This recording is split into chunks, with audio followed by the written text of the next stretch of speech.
that demands our attention. The plight of Palestinian hostages in Israeli prisons. It is our moral duty to address the human rights violation and injustices forced by these individuals who find themselves detained without fair trials or basic rights.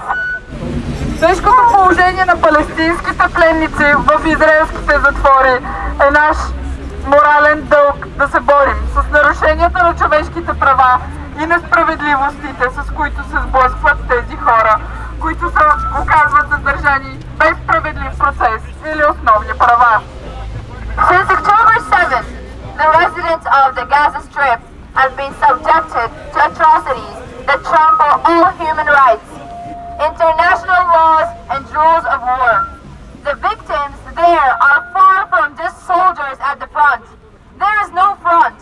The battlefield is everywhere, and innocent women and children, men, adults, everyone became victims. От 7 октомври насам жителите в ивицата Газа са подложени на жестокости, потъпкващи всички човешки права, международни закони и правила на войната. Жертвите там далеч не са само войници на фронта. Фронт няма. Бойното поле е навсякъде и жертви стават и невинните жени, деца, мъже, възрастни. Всички. The situation in Israeli prisons is dire, with reports of harm, rape, and starvation, zero medical care, and instances of torture. Families are torn apart, and individuals are detained for extended periods without proper legal recourse or any sentence. We must stand united in advocating for fair and just treatment of these people, emphasizing the importance of human dignity and the fundamental right to a fair trial. Ситуацията в израелските затвори е нехуманна, със съобщения за наранявания, изнасилвания и глад, нулева медицинска помощ и случаи на изтезания. Семействата са разкъсани, а отделните хора са задържани за продължителни периоди без правна защита, провинение или каквато и да е присъда. Трябва да бъдем обединени в застъпничеството за честно и справедливо отношение към тези хора, като подчертаваме важността на човешкото достоинство и основното право на справедлив процес.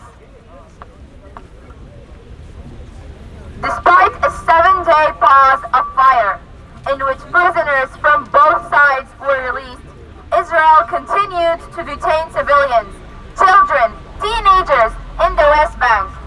Abuse, public humiliation, and failure to provide normal prison conditions are just some of the crimes Israel committed during the pause. After the truce ended on Friday, Israel resumed its attacks on the Gaza Strip. Over 700 killed in the last 24 hours alone. During the intensified attacks in all parts of the Gaza Strip. 700 people in 24 hours. Is this normal? Въпреки 7-дневната пауза на огъня, в която бяха освободени пленници от двете страни, Израел продължи да задържа цивилни, деца, тинейджери в западния бряг. Малтретиране, публично унижение и непредоставяне на нормални условия за пребиваване в затворите са само част от престъпленията, които Израел извърши по време на така наречената пауза. И след като тя приключи в петък, Израел възобнови атаките си върху ивицата Газа. Над 700 убити само през последните 24 часа.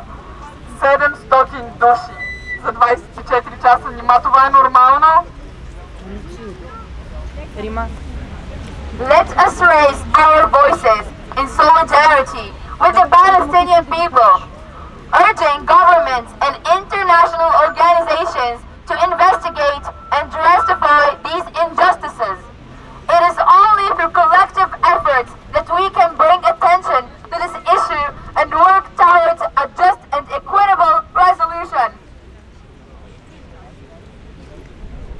Нека издигнем гласовете си в знак на солидарност с палестинския народ, призовавайки правителството и международните организации да разследват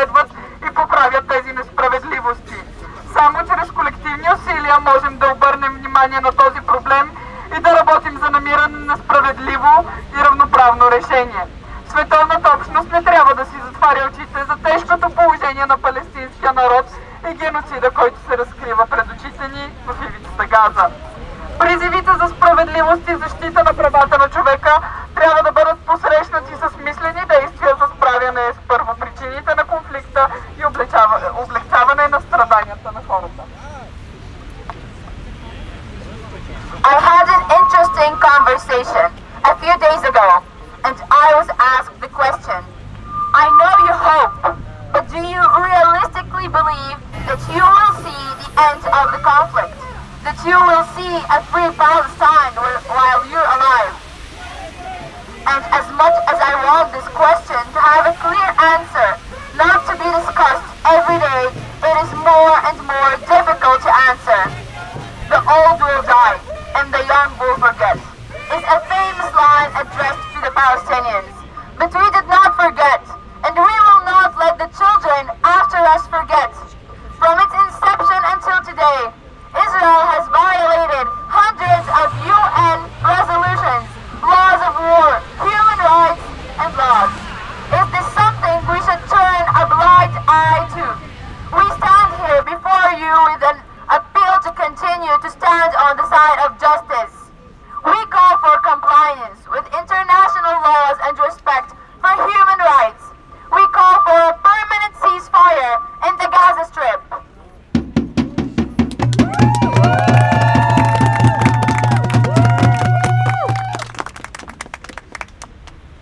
Имахме интересен разговор преди няколко дни и ни зададоха въпроса.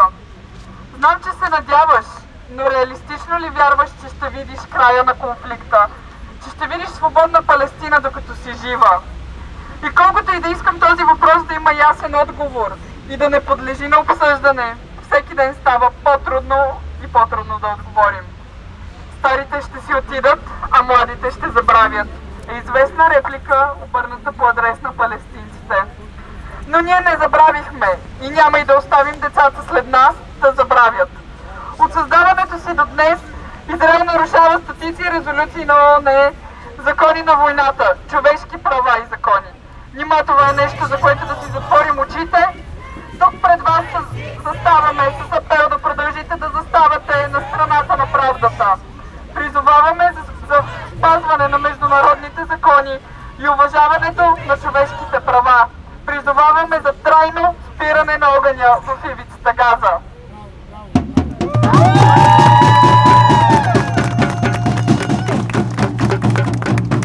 In the pursuit of justice and human rights, we find ourselves at a crossroads where our consumer choices can become powerful tools for change.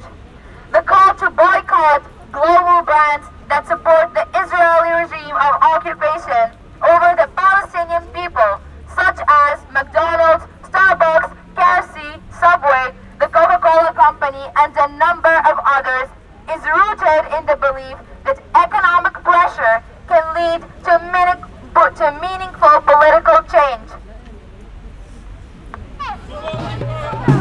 Преследване на справедливост и права на човека се оказваме на кръстопът, където нашите консуматорски избори могат да се превърнат в мощни инструменти за промяна.